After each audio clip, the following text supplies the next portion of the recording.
Good Tuesday morning, everyone. Thanks very much for joining us this morning. I'm Maria Bartiromo. It is Tuesday, October 10th, and it is 7 a.m. on the East Coast. House Republicans are holding a closed-door candidate forum this afternoon, where they'll hear from two candidates for the Speaker's race. Lawmakers will vote by secret ballot to select their nominee tomorrow morning.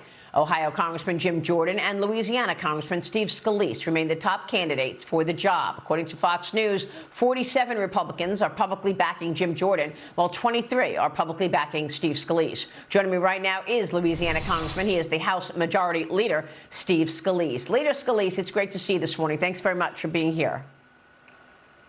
Great being back with you, Maria. Good morning. Well, congratulations on this race and your pursuit. I want to get your take on what this horrific war in the Middle East means.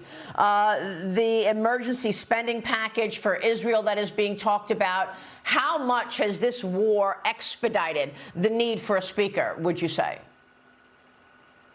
You can see the resolve. We do not have time to waste, Maria. The world's a dangerous place, and it's gotten more dangerous. We need to move fast. We need to get this done. And we need to get back to work. Obviously, I've been working with Chairman McCall and others. We have a strong resolution in support of Israel ready to go. We need to get back on track to express that strong support for Israel, but also to move to make sure they have everything they need to defend themselves. This war is ongoing. There's not just Israelis. There are Americans that are dead, possibly held hostage too, working on getting those assessments continued. But this isn't over. This is continuing. We need to be standing with them. We need to get back to work as a Congress. And that's the resolve of our members. Those are the conversations I've been having. We're going to continue to have them. We're going to resolve this Wednesday. So would you endorse an emergency spending package for Israel right now then? Look, we're having those conversations. I've talked to Ambassador Dermer. We're talking internally. We're having a lot of conversations. But again, we've got to get back on track. We have to have a functioning Congress. And we've got to do it tomorrow. This is something we've got to do quickly. Our members are ready to go. Those are the conversations we're having. But we need to come together quickly. We've got to do it. We've got to get back to work. There are a lot of things to do, clearly, with Israel. It just reminds everybody the world's going to keep turning, and there are bad people trying to take advantage of weakness that they see. We cannot, here in the United States Congress, be giving into that weakness. We need to be strong. We need to get back on track and do our job. I understand. So what about the money to Ukraine, Congressman? The White House is requesting an additional $24 billion after sending $113 billion to Ukraine. We know that 117 House Republicans already voted against spending and sending more money to Ukraine. Is this something that you would endorse, sending money, or not? Maria, I've been very clear. We have to secure America's border. We have sent legislation to the president, over to the Senate. The Senate doesn't want to take any of this up. The president hasn't want to confront this problem. It's not just a Republican issue. Democrat mayors are telling the president he has to secure America's border. And so we are going to have a conversation under Speaker Steve Scalise about securing America's border and what we've got to do to put in place real policies. We've passed strong policies, not just in legislation, also in funding that we've sent over to the Senate. I'm going to be engaging in those direct negotiations my first day as Speaker. But we've got to secure America's border. We've got to help our allies like Israel. But look, there are a lot of things that are at stake. There are a lot of things we've got to get back to work doing. But we've got to start it right now. What are the main points that you're going to be making in this Speaker Forum? What do you want your members to know and the reason that you feel you should take the job?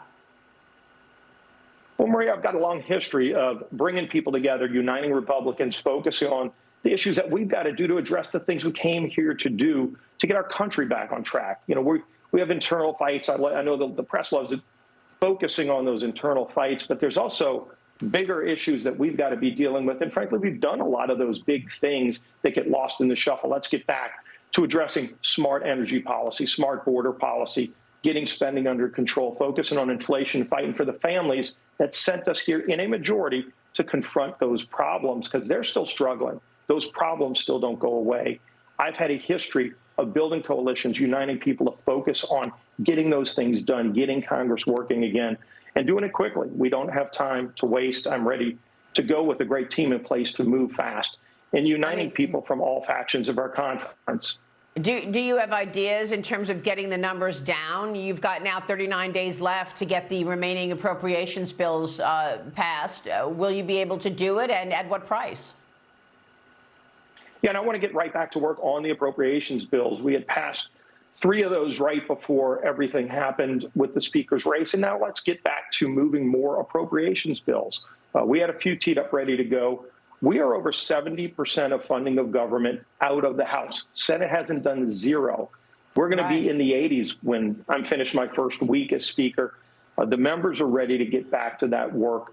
Let's keep passing all of the appropriations bills. By the way, that's something you haven't seen Congress do in a long time, and I think we need to get back to that as a normal process, not a unique time where Congress is actually appropriating bill by bill, not in big packages, no omnibuses, no midnight hour deals, all these shot clocks and deadlines that get missed. Let's get back to doing our work on a normal process. But we're going to get back to that day one as well when I'm elected Speaker. Well, I understand, but the truth is with all due respect, Congressman, you're not answering any questions. Do you endorse sending money to Israel in an emergency package? Do you endorse sending the $24 billion that President Biden is asking to Ukraine? Are you going to manage these bills in a lower number? As you asked me, I just told you, I spoke with Ambassador Dermer yesterday about very specific things that Israel needs. Some, by the way, are in the what's called the SFOPS bill, State Foreign Ops bill, that we just passed out of the House, the Defense Appropriations bill that we just passed out of the House. That's real money in pieces of legislation we passed out of the House, ready to go. Iron Dome funding, munitions, real things that we've been talking about. And obviously, we need to talk about even more specific things. You want to get into details, I'll get into details with you. But Congress can't do any of that while we're not functioning without a speaker. We need to get a speaker. I've been having those conversations in detail, but we need a speaker to make that happen. We have legislation ready to go to make that happen. We've got to get this done as members of Congress. We got to do it Wednesday.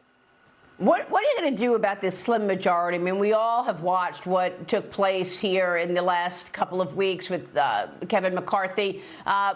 He did not rule out that he's going to be part of this as well, right? I mean, Kevin McCarthy was asked yesterday if, in fact, he would return and to take the gavel, and he didn't really answer that, and perhaps leaving the door open. Watch this, Congressman. I want to get your reaction. If there is a deadlock, and I fear there might be, would you be willing to stand up and become the speaker again? Look, the conference has to make that decision. I'm still a member. I'm going to continue to fight and act. Would you be willing to go back if those 8 retreated? Look, whatever the conference wants, I will do. I think we need to be strong. I think we need to be united. So, Congressman, you voted for McCarthy to remain Speaker last week. Would you drop out if McCarthy officially says he wants to run again? Well, obviously, he hasn't done that. Jim, Jordan, and I are the 2 running. We talked about this last night. We had probably about a 2-hour meeting with our members, and it was a really good, healthy discussion. Kevin didn't jump in. Jim and I are the 2 that are running. And what you had a lot of people saying is, look, whoever is the one that emerges, that's who we're going to get behind. The conversations I'm having with members are really focused on how we get back on track. What's the goal? What's the vision? Clearly, I've got a background in bringing people together and moving our agenda forward and getting things back on track. And I know how to do it quickly. On day one, I can be stepping into this role, getting this job done, getting our agenda back on track. And that's where members want to go. That's why we continue to grow our majority. But that's where my focus is on how we get this back on track really quickly, because we don't have time to waste. There are things happening that we need to be doing in the Congress that the Congress is not functioning without a speaker. We need to get it done. We need to get it done Wednesday. And these are all your friends, right? I mean, you've worked with many of these people for many years, but you've only got a 4-seat majority, and you saw what just happened. A group of 45 House Republicans now signing an open letter calling for changes to that motion to vacate rule. Congressman Carlos Jimenez writing on X, the threshold to remove the speaker should be raised to over 50% instead of just one member being able to force a vote. Congressman, your thoughts on this? Is there any likelihood that you'll be able to change that one vote situation that took out McCarthy? These are conversations we've been having as part of the speaker's race. And clearly, it's not any one person that's going to be able to change it. All of us are going to have to change it, or it doesn't. It's a House rule. It's not just an internal Republican conference rule. So you would have to change House rules to do it. And I've surely been having those conversations with members of our full conference, because it's going to take everybody in our conference if we're going to change that rule. So that conversation is an ongoing one. But again, it's all about the votes. Like you said, we have a slim majority before all this. We're still going to have a slim majority. There's no misconceptions.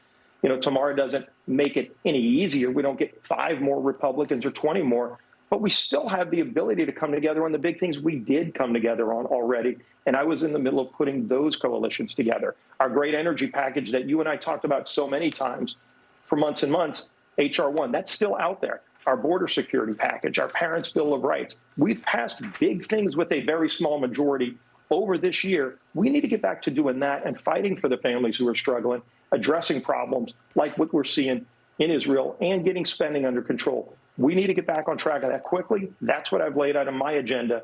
That's why we're continuing to grow our support.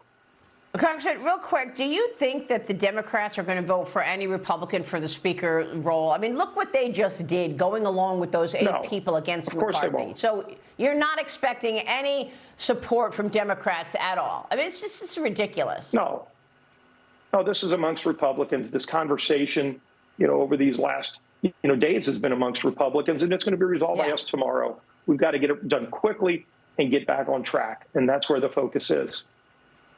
Well, Congressman, we know you have a lot of support, and we are watching and sending you best. Thank you so much for being here this morning.